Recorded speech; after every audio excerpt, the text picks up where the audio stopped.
कहते हैं जब प्रोफेशनल लाइफ रंग लाती है तो पर्सनल लाइफ थोड़ी फीकी पड़ जाती है।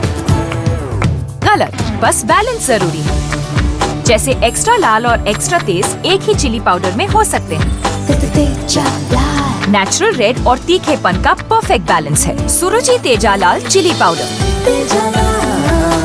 खाने में हो रुचि तो घर लाइए सुरुचि। नमस्कार, वीकेबी टॉप 10 में आपका स्वागत है। आइए देखते हैं देश और दुनिया की टॉप 10 खबरें। ऑस्ट्रेलिया ने कोविड-19 के परिप्रेक्ष्य में भारत को बतौर सहायता मेडिकल उपकरणों की दूसरी खेप भेजी है। ऑस्ट्रेलियाई उच्चायुक्त बेरी ऑफरेल ने ट्वीट कर कहा, ऑस्ट्रेलिया से एक और फ्लाइट मेडिकल उपकरणों की खेप लेकर भारत पहुंचा है। हम इस चुनौतीपूर्ण समय में अपने भारतीय मित्रों के साथ एकजुट हैं। ऑस्ट्रेलिया से भारत भेजी गई मेडिकल उपकरणों की दूसरी खेप में 1056 वेंटिलेटर और 60 ऑक्सीजन कंसंट्रेटर्स शामिल हैं। ऑस्ट्रेलियाई सरकार ने भारत को विभिन्न प्रकार के 15 लाख मास्क और अन्य सामग्रियां भेजने की प्रतिबद्धता जताई। उपराष्ट्रपति एम वेंकैया नायडू ने कहा है कि समाज का आधार परिवार है और इसे मजबूत करने की जरूरत है। श्री नायडू ने शनिवार को विश्व परिवार दिवस के अवसर पर जारी संदेश में कहा कि हमें याद रखना चाहिए कि समाज का आधार परिवार है। परिवार प्रत्येक स्थिति में व्यक्ति का साथ देता है और परिवार के व्यक्ति एक दूसरे की मदद करते हैं। उन्होंने कहा कि हमें इस मूल्यवान संस्था को मजबूत बनाना चाहिए। नायडू ने कहा, आज विश्व परिवार दिवस है। परिवार ही समाज की मूलभूत इकाई है। देश में एक दिन में 3,26,000 लोगों में कोरोना वायरस संक्रमण की पुष्टि होने के बाद कोविड-19 के मामले बढ़कर 2,43,72,907 हो गए हैं, जबकि 3,890 और लोगों की मौत होने के बाद मृतक की संख्या बढ़कर 2,66,207 हो गई है। अब तक कुल 18,04,57,000 लोगों को कोरोना का टीका लग चुका है। केंद्रीय स्वास्थ्य मंत्रालय के अनुसार इलाज करा रहे मरीजों की संख्या 36,73,802 हो गई है, जो संक्रमण के कुल मामलों का 15.41% है, जबकि कोविड-19 से स्वस्थ होने की राष्ट्रीय दर 83.50% हो गई है। कोरोना वायरस से निपटने के लिए DRDO द्वारा 2DG दवा तैयार की गई है। इस दवा की 10,000 डोज का पहला बैच आज या कल में मिलने की उम्मीद है। इसके साथ ही भविष्य को देखते हुए इसके उत्पादन को बढ़ाने पर भी जोर दिया जा रहा है। DRDO के वैज्ञानिकों की टीम द्वारा तैयार की गई ये दवा को आपातकालीन उपयोग की अनुमति दी गई है, जो कोरोना वायरस से लड़ने में काफी सहायक है। हैदराबाद के अलावा अन्य केंद्रों पर 2DG का बड़े पैमाने पर उत्पादन हो रहा है। उज्जैन के बीजेपी सांसद द्वारा अपने कार्यालय में स्पेशल टीम को बुलाकर सभी कर्मचारियों का कोरोना वैक्सीनेशन कराया गया। इस वैक्सीनेशन की तस्वीरें यहां के कर्मचारियों ने सोशल मीडिया पर डाल दी, जिससे विवाद शुरू हो गया।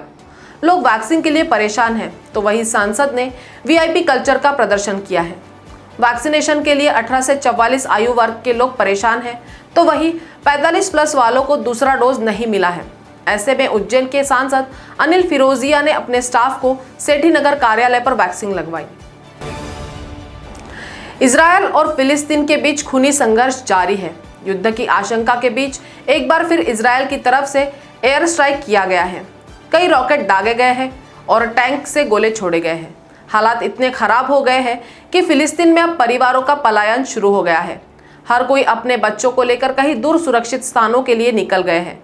जान बचाना इस समय सबसे बड़ी चुनौती बन गई है। शुक्रवार को दक्षिणी गाजा पट्टी पर कई रॉकेट दागे गए और एयर स्ट्राइक भी हुआ। भारत में कोरोना के रिकॉर्ड तोड़ मामले दर्ज होना जारी है। लंबे समय से देश में लगातार 3 लाख से ज्यादा नए मामले सामने आ रहे हैं। 4,000 से ज्यादा मौतें होती दिख रही है। स्थिति इतनी खराब है कि विश्व स्वास्थ्य संगठन ने भी चिंता जाहिर कर दी। मीडिया से बातचीत के दौरान संगठन प्रमुख टेड्रोस अदनोम घेब्रेयेसस ने जोर देकर कहा कि भारत में कोरोना की स्थिति काफी चिंताजनक है। उनकी तरफ से कहा गया है कि पूरी दुनिया के लिए महामारी का ये दूसरा ज्यादा जानलेवा मामला साबित होने वाला है।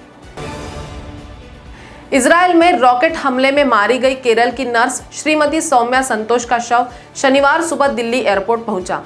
यहां से शव केरल के इडुक्की भेजा जाएगा, जहां उनका अंतिम संस्कार होगा। सौम्या संतोष इजराइल में बतौर नर्स काम करती थी और बीती 11 मई को फिलिस्तीन के एक आतंकी संगठन हमास की ओर से हुए रॉकेट हमले में उनकी मौत हो गई थी। शव को रिसीव करने विदेश राज्य मंत्री वी मुरलीधरन एयरपोर्ट पहुंचे थे। 30 साल की सौम्या संतोष केरल की इडुक्की जिले में कांजीराम नाथन की रहने वाली थी। इंग्लैंड के खिलाफ सभी प्रारूपों की सीरीज के लिए बीसीसीआई ने भारतीय महिला टीम की घोषणा कर दी है। महिला टीम को इंग्लैंड दौरे में एक टेस्ट, 3 वनडे और 3 T20 मैचों की सीरीज खेलनी है। टीम 16 जून से ब्रिस्टल में टेस्ट मुकाबले से इस दौरे की शुरुआत करेगी। झारखंड की विकेटकीपर इंद्राणी रॉय को पहली बार भारतीय टीम में जगह मिली है। वनडे और टेस्ट की कप्तानी मिताली राज करेंगी, जबकि T20 में टीम की कमान हरमनप्रीत के पास होगी। टेस्ट सीरीज 16 से 19 जून तक होगा। चीन ने शनिवार को मंगल ग्रह पर अपना अंतरिक्ष यान उतारकर एक बड़ी सफलता हासिल की है। सरकारी मीडिया ने चीनी राष्ट्रीय अंतरिक्ष प्रशासन के हवाले से अपनी रिपोर्ट में यह जानकारी दी। रिपोर्ट के मुताबिक अंतरिक्ष यान तियानवेन-1 मंगल ग्रह के उत्तरी गोलार्ध पर यूटोपिया प्लेनेटिया के दक्षिण भाग में अपने पूर्व चयनित लैंडिंग क्षेत्र में उतारा। लैंडिंग के लिए ग्राउंड कंट्रोलर्स को 1 घंटे से अधिक समय लगा।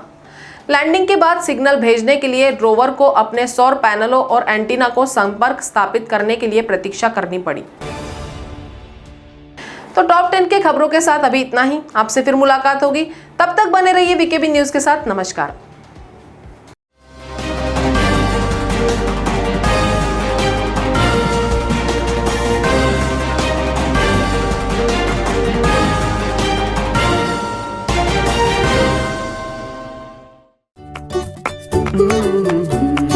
कहते हैं जब प्रोफेशनल लाइफ रंग लाती है तो पर्सनल लाइफ थोड़ी फीकी पड़ जाती है। गलत, बस बैलेंस जरूरी है। जैसे एक्स्ट्रा लाल और एक्स्ट्रा तेज एक ही चिली पाउडर में हो सकते हैं। नेचुरल रेड और तीखेपन का परफेक्ट बैलेंस है सुरुचि तेजा लाल चिली पाउडर। खाने में हो रुचि तो घर लाइए सुरुचि।